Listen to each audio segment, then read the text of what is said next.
इंसान इस दुनिया में कहाँ से आया, उसके इस दुनिया में आने का मकसद क्या है, मरने के बाद हमारा जिस्म आखिर कहाँ चला जाता है।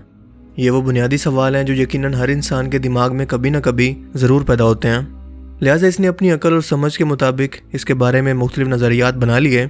कुछ ने कहा कि शायद हमारी कायनात और कुछ नहीं बल्कि एक कंप्यूटर प्रोग्राम की तरह कोई एलियन है जिसे कोई एलियन मखलूक कंट्रोल कर रही है, जैसे कि मशहूर ज़माना फिल्म मैट्रिक्स के अंदर दिखाया गया है।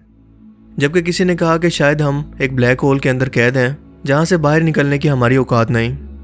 लेकिन मौजूदा दौर के अंदर सबसे मशहूर नज़रिया इर्तिका या थ्योरी ऑफ एवोल्यूशन साइंस में बहुत ज़्यादा मशहूर है और बहुत से साहिब अकल लोग भी इसे सही तस्लीम करते हैं, जो कि चार्ल्स डार्विन ने ओरिजिन ऑफ स्पीशीज़ की किताब की सूरत में दुनिया के सामने पेश की और बताया कि इंसान दरअसल इस दुनिया के आगाज़ में, जब यहाँ पर कुछ भी मौजूद नहीं था, एक सेल वाले जानदार से इर्तिका का मरहला तय करते हुए बंदर बना और फिर इंसान में बदल गया। और दुनिया भर के जानदार नेचुरल सिलेक्शन के कानून पर चलते हैं, यानी कमज़ोर जानदार जो अपने माहौल के मुताबिक खुद को ना ढाल सकें वो ख़त्म हो जाते हैं, जबकि जो खुद को माहौल के मुताबिक एडजस्ट कर लें और ताकतवर बन जाएं वो ज़िंदा रहते हैं और अपनी नस्ल आगे बढ़ाते हैं। लेकिन इस नज़रिए को भी साबित करने के लिए कोई ठोस दलाइल आज भी मौजूद नहीं है और यही वजह है कि ये अब तक एक साइंसी नज़रिया ही है, कोई कानून नहीं है।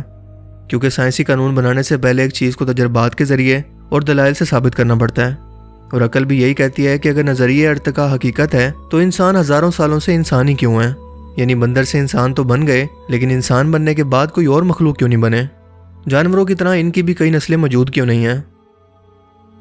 एक अंग्रेज़ गैर मुस्लिम मुहक्किक डॉक्टर एलिस सिल्वर ने इस पर किताब लिखी और इस नज़रिया इर्तिका को बिल्कुल बेबुनियाद साबित कर दिया, क्योंकि इसने ऐसे बहुत सारे बुनियादी सवाल किए जिसका नज़रिया इर्तिका कोई जवाब नहीं देता। जैसे कि इंसान ही सिर्फ ऐसी मखलूक क्यों है जो नरम बिस्तर पर सोने की आदी है, इंसान ही अपनी खुराक को पकाकर क्यों खाता है, ये मौसमी असरात से बीमार क्यों होता है, अपने पास दुनिया की तमाम सहूलियात मौजूद होने के बावजूद भी ये कभी कभी उदास क्यों रहता है, बिल्कुल ऐसे ही जैसे कोई मुसाफिर अपने शहर से बिछड़ने के बाद उदास रहता है। क्यों ये जानवरों की तरह ज़मीन पर सोने का आदी नहीं है, जानवरों की तरह कच्ची खुराक खाने का आदी नहीं है, इसके जिस्म के अंदर बीमारियों के खिलाफ लड़ने की ताकत क्यों मौजूद नहीं है जैसे कि बाकी जानवरों में है। वो इसलिए क्योंकि वो इस दुनिया का है ही नहीं, बल्कि ये किसी आला दर्जे की मखलूक है जो कि जन्नत जैसे किसी खूबसूरत मकाम से आई है। और ये दुनिया इसका आर्जी मकाम है जिसे यहाँ पर सज़ा के लिए कुछ वक्त के लिए भेजा गया है, इसीलिए सिर्फ इसे ही अक्ल व शऊर की नेमत अता की गई है ताकि वो फैसला कर सके, जबकि इस दुनिया में मौजूद किसी भी और मखलूक के पास अपने खुद के फैसले करने की या फिर इंसानों की तरह सोचने समझने की सलाहियत नहीं है। और ज़रा गौर करें कि ये तो वही तालीमात हैं जो हज़रत आदम अलैहिस्सलाम को जन्नत में रहने और फिर दुनिया में सज़ा के तौर पर भेजने से मुतल्लिक़ कुरान करीम ने आज से 1400 साल पहले बयान फरमाई। लेकिन आज भी लोगों के जहन में उठते हुए इन बुनियादी सवालात को बुनियाद बनाकर इन्हें लादीनियत की तरफ मरगूब करना हॉलीवुड फिल्म इंडस्ट्री का एक महबूब मशगला बन चुका है, जहाँ एलियंस का तस्वुर जो इंसानों से भी कई सौ गुना ज़्यादा ज़हीन और ताकतवर मखलूक हैं, या फिर इस कायनात के निज़ाम को महज इत्तफाक करार देने का एजेंडा इन मूवीज़ के ज़रिए प्रमोट किया जा रहा है। इस मौजू पर एक बहुत ही मशहूर फिल्म प्रोमेथियस को बनाया गया है, जिसकी कहानी इस चीज़ पर बेस करती है कि इंसान अपने बनाने वाले रब, मालिक या इंजीनियर को कायनात में कहीं ढूंढने के लिए निकलते हैं। ये कहानी क्या है और इसका अंजाम क्या होता है और इसके पीछे हकीकत क्या है, अगर आप ये फैक्ट्स जानना चाहते हैं तो इस वीडियो को लास्ट तक देखिएगा। तो जानते हैं इस फिल्म की कहानी के बारे में। ये फिल्म 2012 में रिलीज़ की गई और इसके 2 पार्ट्स बन चुके हैं। तो कहानी शुरू होती है ज़मीन के इस वक्त से जब ज़मीन पर कुछ भी मौजूद नहीं था, ना कोई मखलूक थी और ना ही कोई सब्ज़ा था। इसी दौरान एक बहुत बड़ी उड़न तश्तरी या एलियन मखलूक समंदर पर आकर रुकती है। इस उड़न तश्तरी से एक एलियन निकलकर समंदर के किनारे पर खड़ा होता है और एक लिक्विड जैसी चीज़ को पीता है, जिसके बाद इसका जिस्म मेल्ट होकर पानी के झरने के अंदर गिर जाता है। ऐसा लगता है कि इसने खुद को जानबूझकर सेक्रीफाइस किया है, क्योंकि अगले सीन में दिखाया जाता है कि इसके डीएनए से समंदर के अंदर पहले जानदार की तख्लीक का मरहला शुरू हो जाता है। और उसके बाद अगला सीन आता है जिसके अंदर हमें बताया जाता है कि इस वक्त तक 35,000 साल का वक्त गुजर चुका है। इंसान अब बहुत ही एडवांस और जदीद हो चुके हैं। वो आर्टिफिशियल इंटेलिजेंस पर मुश्तमिल एडवांस तरीन रोबोट्स को बना चुके हैं, जो कि ना सिर्फ इंसानों की तरह दिखते हैं बल्कि वैसे सोच भी सकते हैं। इंसान ऐसे जहाज़ बना चुके हैं जो कि खला में सफ़र कर सकते हैं।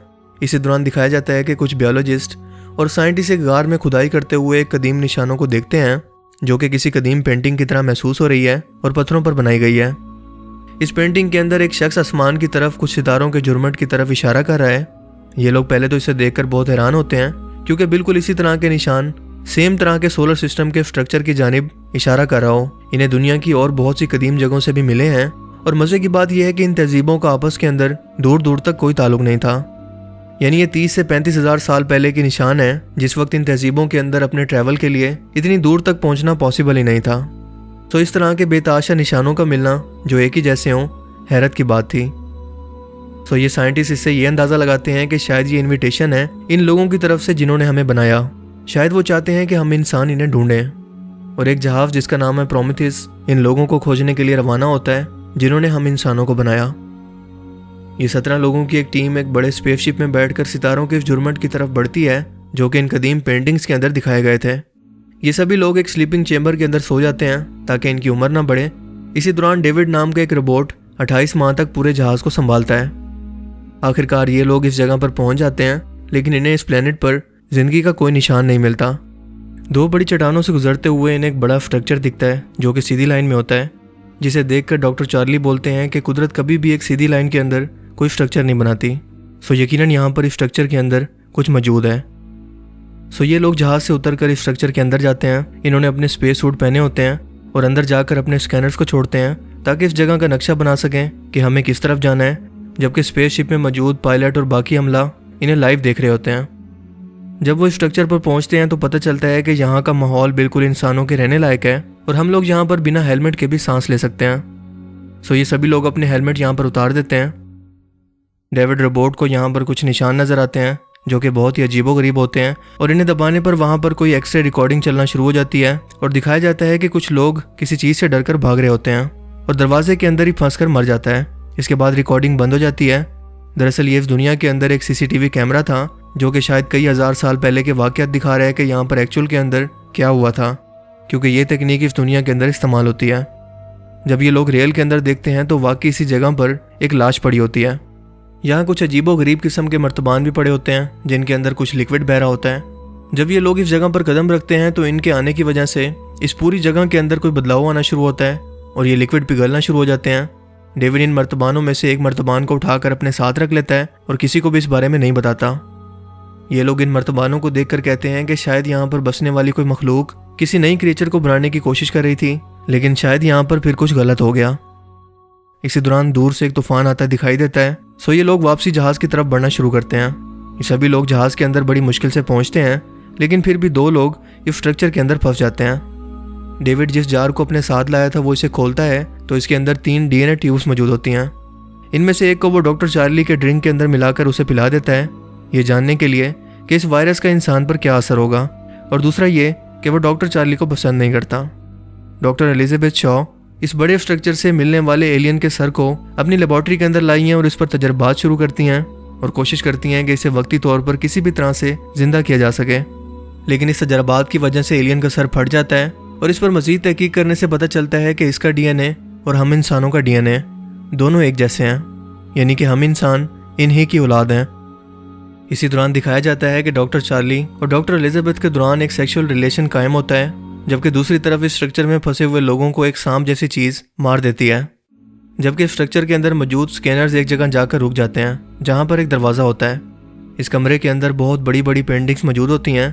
डेविड यहाँ पर पहुँच जाता है और कुछ बटन्स को दबाता है, जिसके बाद पूरे यूनिवर्स का नक्शा इसकी आंखों के सामने नजर आने लगता है। ये इस फिल्म का सबसे खूबसूरत नज़ारा है। डेविड को एक्सरे स्कैनर से ये पता चलता है कि यहाँ पर मौजूद लोग ज़मीन की तरफ उड़ने वाले थे कि इंसानों को ख़त्म करके किसी नई मखलूक को दुनिया पर आबाद करें, लेकिन फिर अचानक कोई गड़बड़ हो गई और ये लोग यहीं पर ही रह गए। डेविड एक चेंबर के पास जाता है जहाँ पर एक एलियन अभी भी स्लीपिंग चेंबर में सो रहा है। इसी दौरान डेविड ने जो DNA चार्ली के ड्रिंक के अंदर मिलाया था उसकी वजह से चार्ली बीमार होने लगता है। सो इसे जहाज़ पर वापस ले जाने की कोशिश की जाती है, लेकिन जहाज़ के इंचार्ज इसे अंदर आने से रोकती है और कहती है कि इसका वायरस पूरे जहाज़ के हमले पर फैलकर सबको मार सकता है, लिहाजा वो डॉक्टर चार्ली को जलाकर मार देती है।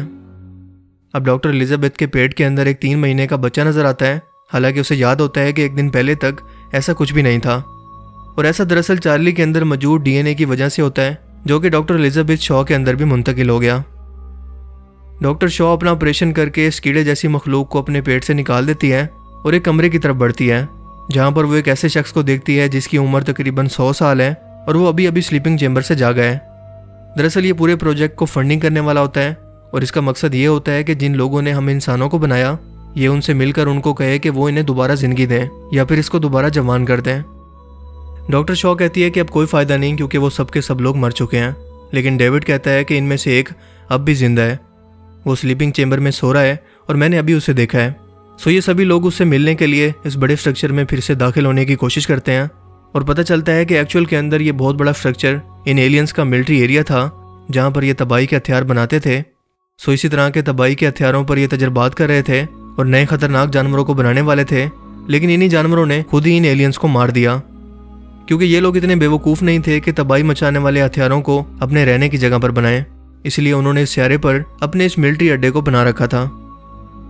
इस पूरे स्ट्रक्चर का स्कैन करने पर यह पता चलता है कि दरअसल ये एक स्पेसशिप है। डेविड एलियन को जगाता है और इससे बात करने की कोशिश करता है, लेकिन वो डेविड का सर उखाड़ कर बाकी मौजूद सब लोगों को भी मार देता है। सिर्फ डॉक्टर शॉ वहाँ से भाग जाती है। वो शिप के पायलट को कहती है कि वो इस एलियन के जहाज़ को तबाह करे, वरना ये ज़मीन पर पहुंचकर हमारी इस पूरी दुनिया को तबाह कर देगा और हमारे घर वापस जाने पर भी हमारा घर मौजूद ही नहीं होगा। शिप का पायलट इस एलियन शिप के अंदर अपने जहाज़ को मारकर इसे तबाह कर देता है, लेकिन वो एलियन फिर भी बच जाता है। डॉक्टर शॉ को पता चलता है कि उसके पेट से निकलने वाला छोटा सा कीड़ा एक बहुत बड़ा जानवर बन चुका है, बिल्कुल एक ऑक्टोपस के जैसा। शिप से गिरने वाला एलियन एक बार फिर से डॉक्टर शॉ का पीछा करते हुए इसे मारने के लिए आता है, लेकिन ये ऑक्टोपस जैसा दिखने वाला जानवर उस एलियन को मार देता है। इसी दौरान डॉक्टर शॉ को डेविड की आवाज़ आती है कि मुझे तुम्हारी मदद चाहिए, क्योंकि मेरी मदद के बगैर तुम यहाँ से बाहर नहीं निकल सकती हो, क्योंकि यहाँ पर और भी बहुत सारे स्पेसशिप मौजूद हैं जिन्हें मैं चलाना जानता हूँ।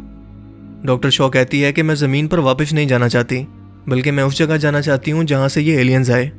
डेविड, क्या तुम मुझे वहाँ ले जा सकते हो? क्योंकि मैं जानना चाहती हूँ कि उन्होंने हमें बनाया और फिर वो हमें मारना क्यों चाहते थे। सो ये दोनों इस शिप के अंदर सवार होकर इस सफ़र पर निकल जाते हैं, इस जगह जहाँ इन एलियंस का असल घर था। अब दिखाया जाता है कि डेविड के हाथ में एक शख्स की पेंटिंग है, जो कि गालिबन हज़रत ईसा अलैहिस्सलाम को पोर्ट्रे करके दिखाया गया है।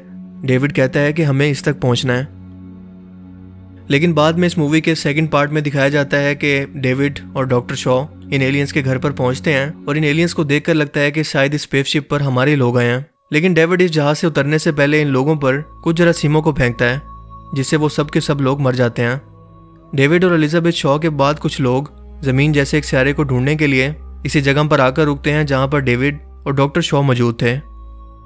दरअसल इस फिल्म के जरिए ये तासुर देने की कोशिश की गई है कि हम इंसानों का ज़मीन पर मौजूद होना महज सिर्फ एलियन जैसी किसी मखलूक का तजर्बा है और हमारा इस दुनिया में आना महज एक इत्तफाक या एक हादसा है, जिसकी इसके बनाने वाले के यहाँ कोई वैल्यू नहीं है।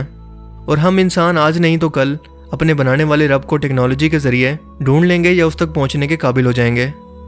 लेकिन इस अजीम शान कायनात के अंदर इंसान की औकात क्या है? वो ये है कि हम अपने चाँद के बारे में भी ज़्यादा कुछ नहीं जानते, फिर सोलर सिस्टम से बाहर निकलना और फिर कई ट्रिलियन गैलेक्सीज का सफ़र करते हुए डीप स्पेस तक पहुंचना, इसका तो ख्वाब देखना भी नाइंसाफ़ी होगी।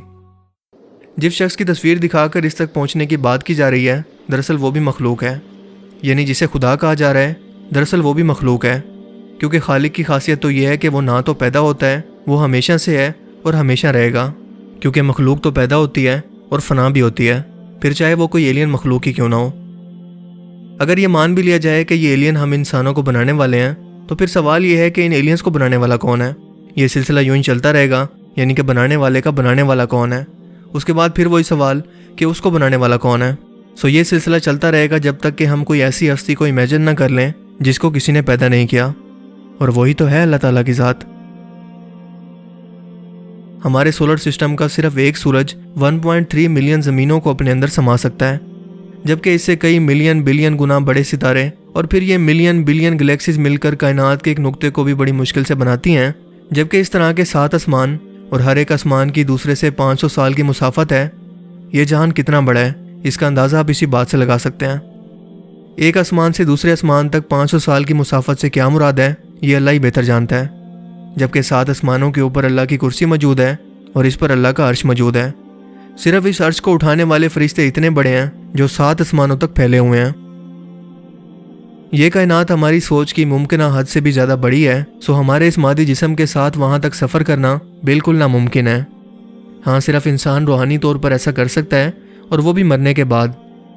सो इस तरह की मूवीज़ और इनके अंदर दिखाए जाने वाले एलियंस के कॉन्सेप्ट या फिर खुदा के तस्वुर का कोई मतलब ही नहीं बनता और ना ही कोई लॉजिक बनती है।